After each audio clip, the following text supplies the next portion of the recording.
अंग्रेज अदालत में एक 15 साल के लड़के पर केस चल रहा था। जज ने लड़के से पूछा कि तुम्हारा नाम क्या है। लड़के ने कहा आजाद। जज ने पूछा कि तुम्हारे पिता का नाम क्या है, तो लड़के ने कहा आजादी। जज ने पूछा तुम्हारा पता क्या है, तो लड़के ने कहा जेल। इतना सुनते ही अंग्रेज जज को गुस्सा आ गया। उसने लड़के को 15 कोड़े मारने की सजा दी। जब उस लड़के पर कोड़े मारे जा रहे थे तो लड़का हर कोड़े के साथ कह रहा था कि भारत माता की जय। जब उस लड़के की सजा पूरी हुई तो उस लड़के ने कसम खाई कि कोई भी अंग्रेज मुझे जीते जी कभी नहीं पकड़ सकेगा। उस लड़के का नाम था पंडित चंद्रशेखर आजाद। वही चंद्रशेखर आजाद जिन्होंने कहा था कि अगर मेरे घरवाले भी आजादी के आड़े आ रहे हैं तो उन्हें जाकर गोली मार दो, मैं कुर्बानी देने के लिए तैयार हूँ। जब तक चंद्रशेखर आजाद जिंदा थे उन्होंने अंग्रेजों को कभी चैन से बैठने नहीं दिया।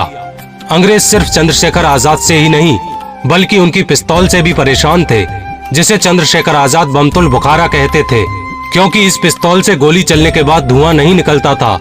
इसलिए अंग्रेज ये कभी जान ही नहीं पाए कि गोलियां कहां से चल रही हैं। चंद्रशेखर आजाद जिनकी सिर्फ तस्वीर हासिल करने में अंग्रेजों के पसीने छूट जाते थे, वो अपने ही साथी की गद्दारी को नहीं भांप सके। 27 फरवरी 1931 को उनके एक साथी वीरभद्र तिवारी की गद्दारी की वजह से उन्हें अल्फ्रेड पार्क में घेर लिया गया।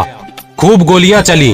उन्होंने अकेले ही बड़ी बहादुरी से सैकड़ों अंग्रेजों का सामना किया और जब उनकी पिस्तौल में आखिरी गोली रह गई तो उन्हें वो कसम याद आई कि अपने जीते जी कभी भी अंग्रेजों के हाथ नहीं आऊंगा। और अपनी इस कसम को पूरा करने के लिए उन्होंने खुद को गोली मार ली और जाते जाते उन्होंने कहा था कि दुश्मन की गोलियों का सामना हम करेंगे। हम आजाद थे, आजाद हैं और आजाद ही रहेंगे। हम आजादी की बात तो करते हैं लेकिन आजाद की बात करना भूल जाते हैं। इसलिए याद रखिए उन क्रांतिकारियों को, उन स्वतंत्रता सेनानियों को जिनकी वजह से आज हम सब खुलकर सांस ले पा रहे हैं।